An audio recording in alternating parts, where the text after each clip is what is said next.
अस्सलाम वालेकुम वरहमतुल्लाहि वबरकातुह। आप सभी नाज़रीन का हमारे यूट्यूब चैनल एजुकेशन जानकारी पर खैर मकदम करता हूँ, इस्तकबाल करता हूँ। आइए हम उर्दू एसटीटी जो 9th-10th के लिए है उसमें जो सिलेबस दिया गया नोटिफिकेशन में वो है एनसीईआरटी निसाब के मुताबिक। तो हमने यहाँ पे जो सवाल तैयार किया है एनसीईआरटी एन निसाब के मुताबिक जो किताब है निसाब में दाखिल है उसी किताब से सवाल जवाब हमने तैयार करके लाया है। और जहाँ तक मुमकिन हो सकेगा हमसे तमाम किताबों का हम अहाता करेंगे और उनके सवाल जवाब को यहाँ पर हम कराएंगे अपने यूट्यूब चैनल पर। तो आप सभी से गुजारिश की जाती है, अगर आप हमारे यूट्यूब चैनल से नहीं जुड़े हैं तो जुड़ जाइए और सब्सक्राइब कर दें और लोगों को शेयर करना ना भूलेंगे।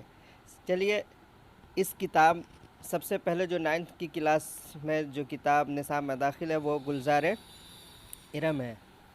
इसमें जो सबसे पहला जो बाब दिया गया है वो गज़ल से दिया गया। तो गज़ल से ने हमने सवाल बनाया है। पहला है कि कभी कभी एक ही बहर काफ़िया और रदीफ़ में शायर गज़ल कह देता है, उसे क्या कहते हैं। सवाल है, कभी कभी एक ही बहर काफ़िया और रदीफ़ में शायर गज़ल कह देता है, उसे क्या कह देते हैं। दो गज़ला, सह गज़ला, चार गज़ला या इनमें सभी। तो सही जवाब होगा कि इसमें दो गज़ला भी कहते हैं उसको, सह गज़ला भी कहते हैं और चार गज़ला भी कहते हैं। यानी एक ही बहर काफ़िया और रदीफ़ में शायर गज़ल कह देता है तो उसको क्या कहते हैं, दो गज़ला, सह गज़ला और चार गज़ला। अगला सवाल है, किसी गज़ल के अगर तमाम शेर मौजू के लिहाज से आपस में यकसां हो तो उसे क्या कहते हैं। गज़ल के बारे में सवाल है कि किसी गज़ल के अगर तमाम शेर मौजू के लिहाज से आपस में यकसां हो तो उसे क्या कहते हैं। बैतुल गज़ल या गज़ल मुसलसल, या फिर हम सी में देखेंगे शाहबैत, या फिर ज़ेब मतला। तो किसी गज़ल के अगर तमाम शेर मौजू के लिहाज से आपस में यकसां हो तो उसे हम कहेंगे गज़ल मुसलसल। यकसां है तो उसके तसलसल के साथ, तो इसको हम कहेंगे गज़ल मुसलसल। अगला सवाल है, अगर शायर गज़ल के अंदर किसी एक मज़मून या तजर्बे को एक से ज़्यादा अशार में बयान करे तो उसे क्या कहते हैं। अगर शायर गज़ल के अंदर किसी एक मज़मून या तजर्बे को एक से ज़्यादा अशार में बयान करे तो उसे क्या कहते हैं। गज़ल मुसलसल, क़ताबंद, रुबाई या फिर हुस्न मतला। तो इसमें आप सही जवाब देंगे क़ताबंद। अगर शायर गज़ल के अंदर किसी एक मज़मून, यानी गज़ल के अंदर एक मज़मून है उसके तजर्बे के एक से ज़्यादा अशार में बयान करेंगे तो क़ता है, तो उसे कहेंगे क़ताबंद। सवाल नंबर 3 का जवाब होगा बी।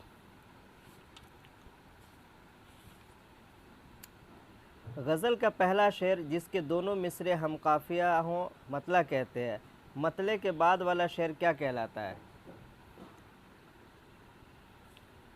ऑप्शन आने दीजिए सही से। ज़ेब मतला, हुस्न मतला या फिर ऊपर के दोनों या इनमें से कोई नहीं। जी हाँ, इसको कहेंगे ज़ेब मतला भी और हुस्न मतला भी। यानी गज़ल के बाद पहले दोनों मिसरे, मतला के बाद जो भी मिसरा है उसको ज़ेब मतला और हुस्न मतला दोनों कहते हैं। इनको आप याद रखेंगे। सवाल नंबर 4 हो गया। अब 5 को देखते हैं। जिस गज़ल में रदीफ़ ना हो सिर्फ़ काफ़िया हो उस गज़ल को क्या कहते हैं। जिस गज़ल में रदीफ़ ना हो सिर्फ़ काफ़िया हो उस गज़ल को क्या कहते हैं। शाहबैत, बैतुल गज़ल या गैर मुरद्दिफ़ गज़ल या फिर गज़ल मुसलसल। तो इसका सही जवाब होगा ऑप्शन सी, गैर मुरद्दिफ़ गज़ल। यानी इसमें रदीफ़ नहीं है, रदीफ़ से मुरद्दिफ़, तो इसी को हम कर देंगे गैर मुरद्दिफ़ गज़ल। तो सवाल नंबर 5 का हमारा ऑप्शन सी हो जाएगा। 6 में देखेंगे, गज़ल का सबसे अच्छा शेर क्या कहलाता है। गज़ल का सबसे अच्छा शेर क्या कहलाता है।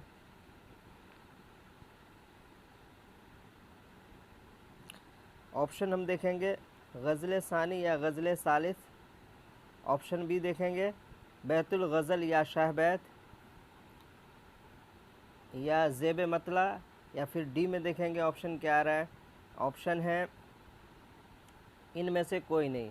तो गज़ल के सबसे अच्छा शेर जो कहलाता है वो होता है बैतुल गज़ल या शहबैत, दोनों के नाम आते हैं। अगर बैतुल गज़ल आ जाए तो बैतुल गज़ल या शहबैत, अगर दोनों आ जाए तो अब दोनों को टिक लगाएंगे। तो ये आपका 6 का ऑप्शन हो जाएगा। सबसे अच्छा शेर जो होता है गज़ल का उसे बैतुल गज़ल या शहबैत कहते हैं, शाहबैत कहते हैं। सवाल नंबर 7 है, उर्दू में सूफ़ी शायर किसे कहा जाता है? उर्दू में सूफ़ी शायर किसे कहा जाता है? ऑप्शन में है मीर यानी मीर तक़ी मीर, ऑप्शन बी देखेंगे, ऑप्शन बी में आपका है सौदा, और ऑप्शन सी में है दर्द यानी ख्वाजा मीर दर्द, और ऑप्शन डी में देखेंगे मुसफ़ी। तो उर्दू में जो सूफ़ी शायर के लिए मशहूर है वो है ख्वाजा मीर दर्द का नाम आता है। उर्दू में सूफ़ी शायर का अगर किसी का नाम आएगा तो वो ख्वाजा मीर दर्द का नाम होगा। आपके सिलेबस में ख्वाजा मीर दर्द का सबसे पहले गज़ल दिया गया है, ख्वाजा मीर दर्द के बारे में दिया है। पहले गज़ल की तारीफ़ है फिर मीर दर्द, तो ये नहीं चैप्टर बाय चैप्टर सवाल रखा गया है। दूसरा देखेंगे सवाल नंबर 8, मीर दर्द का असल नाम क्या था? तो मीर दर्द के बारे में थोड़ा सा खुलासा दिया गया, तो उसके बारे में हम थोड़ा पढ़ लेंगे कि मीर दर्द का असल नाम क्या था। तो ऑप्शन में आपको दिखाई देंगे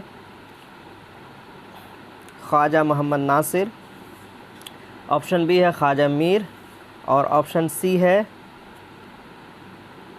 ख्वाजा अमीर, और ऑप्शन डी होगा आपका ख्वाजा दर्द। तो हमारा ऑप्शन हो जाएगा ख्वाजा मीर।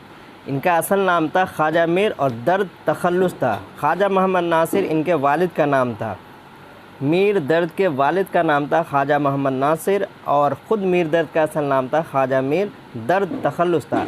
सवाल नंबर 9 है, मीर दर्द के वालिद का नाम ख्वाजा नासिर था, वो भी शायरी करते थे, उनका शायरी में क्या तखल्लुस था?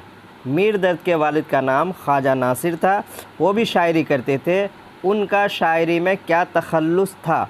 इसका सही जवाब देंगे, ऑप्शन पहले आने दीजिए। ऑप्शन में देखें क्या है, तो आपका ऑप्शन है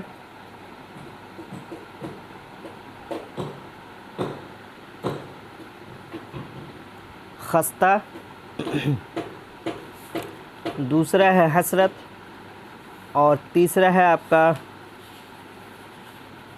अंदलीब, और चौथा इसमें आएगा ऑप्शन हज़ीन। तो 4 ऑप्शन है, इसमें सही जवाब बताएंगे। तो मीर दर्द के वालिद का नाम ख्वाजा नासिर था, वो भी शायरी करते थे, उनका जो तखल्लुस था वो अंदलीब था। खस्ता अगर तो सबसे पहले हाली का था, हसरत करे तो हसरत मोहनी, और हज़ी सबसे पहले मीर यानी इसका तखल्लुस था। तो मीर के वालिद का जो तखल्लुस था वो अंदलीब था। सवाल नंबर 10 है, दर्द के बुज़ुर्ग बुखारा से दिल्ली आए थे, उनका सिलसिला किससे था? तो ये लोग सूफ़ी थे और इनका जो सिलसिला था वो किससे था? तो चिश्तिया, नंबर 2 है नक्शबंदी, नंबर 3 है कादरी, और नंबर 4 है इनमें से कोई नहीं। तो सही जवाब होगा नक्शबंदी से इनका ताल्लुक़ था। ख्वाजा मीर दर्द के जो आबा व अजदाद थे वो बुखारा से दिल्ली आए थे और यहीं पे बस गए थे, यहीं पे ख्वाजा मीर दर्द की विलादत हुई, और उनका जो ताल्लुक़ था वो नक्शबंदिया ख़ानदान से था। तोहमत चंद अपने ज़िम्मे धर चले, जिस लिए आए थे हम सोकर चले, मंदज़ा बाला अशार किसका है?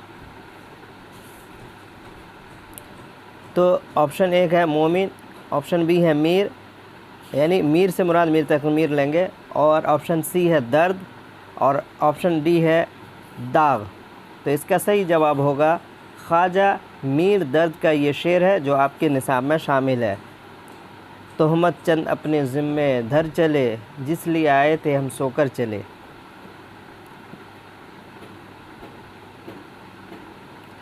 मीर दर्द की पैदाइश 1721 दिल्ली में हुई थी, उनका वफ़ात कब और कहाँ हुआ था? सवाल है, ख्वाजा मीर दर्द की पैदाइश 1721 दिल्ली में हुई और उनका वफ़ात कब और कहाँ हुआ? ऑप्शन है दिल्ली 1788, ऑप्शन बी है लखनऊ 1785, और ऑप्शन सी है दिल्ली 1785, और ऑप्शन डी है 1781 लखनऊ। तो सही जवाब होगा ऑप्शन सी दिल्ली 1785। इनसे एक शेर अलग से आता है कि वो कौन से शायर है जो दिल्ली में पैदा हुए और दिल्ली में उनका इंतकाल हुआ, क्योंकि इनके हम असर में आप जिसको भी देखेंगे, सौदा है या मीर है, उस वक्त दिल्ली उजड़ गई थी, सारे लोग वहाँ से हिजरत करके दिल्ली से लखनऊ चले गए थे, लेकिन वाहिद शायर था ख्वाजा मीर दर्द जो वहीं रह करके वहीं इनका इंतकाल हुआ था। तो मीर दर्द का सवाल नंबर 13 है, मोमिन का असल नाम क्या था? दूसरा जो शायर है इसमें आपका आ जाएगा मोमिन खां मोमिन का। तो हकीम ज़ामिन अली, मोमिन खां मोमिन आपके निसाब में शामिल है। पहला मीर दर्द है, दूसरा मोमिन है। तो हकीम मोमिन खां, हकीम अशरफ खां या इनमें से कोई नहीं। तो इसका सही नाम बताएंगे ऑप्शन बी हकीम मोमिन खां, और उसके बाद हकीम मोमिन खां मोमिन ये पूरा नाम है, यानी मोमिन इनका तखल्लुस था।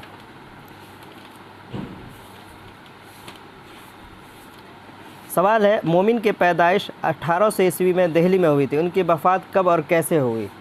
तो इनका भी थोड़ा सा अलग से है कि मोमिन खां मोमिन का असल नाम था मोमिन खां और तखल्लुस मोमिन था। दिल्ली में 1800 में पैदा हुए थे। कार हादसे से इंतकाल हुआ, या फालिज से, या कोठे से गिरकर, या कैंसर से? तो इसका जवाब होगा 1852 में इनकी वफ़ात जो हुई थी, इनके अपने कोठे से इन्होंने गिर गए थे, जिसकी वजह से इनकी वफ़ात हो गई थी। तो ऑप्शन सी आपका सही जवाब होगा सवाल नंबर 14 का।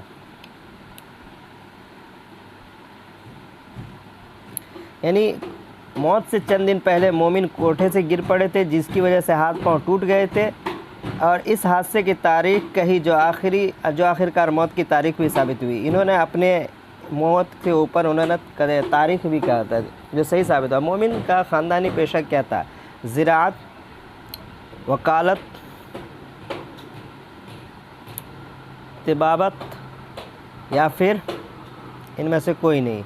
तो मोमिन खां मोमिन के जो आबा अज़ाद थे, इनका जो आबाई पेशा था वो था ऑप्शन सी तिबाबत, यानी डॉक्टरी में इन लोगों की मतलब आबा अज़ाद के यही था। इल्म रमल में मोमिन खान को वाकई कमालियत हासिल थी। इल्म नुजूम, मौसीकी और शतरंज से भी महारत रखते थे। और मोमिन के शायरी का उस्ताद अगर का पूछ लिया जाए तो शाह नसीर को बताएंगे। शाह नसीर इसके शायरी के उस्ताद हैं। और इनके बारे में एक सवाल और अलग से है कि हकीम गुलाम नबी ख़ां मुर्शिद शाह अब्दुल अज़ीज़ ने मोमिन की जब पैदाइश हुई थी तो उनके कान में अजान दी थी, और मोमिन का नाम तजवीज़ भी किया था। हालांकि घर वालों ने हबीबुल्लाह नाम रखा था। मकर शायर किसे कहा जाता है? एक सवाल ये भी आता तो वो मोमिन का है। मोमिन खां को शायर मकर भी कहा जाता है। सवाल नंबर 17 है, दर्ज झेल शेर किस शायर का? गैरों पे खुल ना जाए कहीं राज ना देखना, मेरी तरफ भी कोई गमज़े गम्माज देखना, गालिब मोमिन दर्द ज़ौक़। मकर शायर के लिए कौन मशहूर है? तो मोमिन खां मोमिन। तो ये दर्ज झेल अशार आपके निसाब में शामिल है और वहीं से उठाया गया। तो ये मोमिन खां मोमिन का शेर है। तो ये दो असबाक थे। तीसरा सबक जो है वो दाग दहलवी पे है। तो दाग दहलवी के बारे में कि असल नाम मिर्ज़ा ख़ान और दाग तखल्लुस था। उनकी पैदाइश 1831 ईस्वी को दिल्ली में हुई। वालिद का नाम नवाब शमशुद्दीन अहमद ख़ान लोहारू था। दाग ने ज़ौक़ की शागिर्दी इख्तियार की। ये भी सवाल आ सकता है दाग किसके शागिर्दी इख्तियार की? तो ज़ौक़ की। 1857 का जब वाक़या होता है तो वो दिल्ली से कहाँ चले गए थे? रामपुर चले गए थे। काफ़ी दिनों तक वहाँ गुजारे अपने दिन। उसके बाद फिर 1888 में हैदराबाद गए, जहाँ पर मीर महबूब अली ख़ां आसिफ जा के उस्ताद हुए।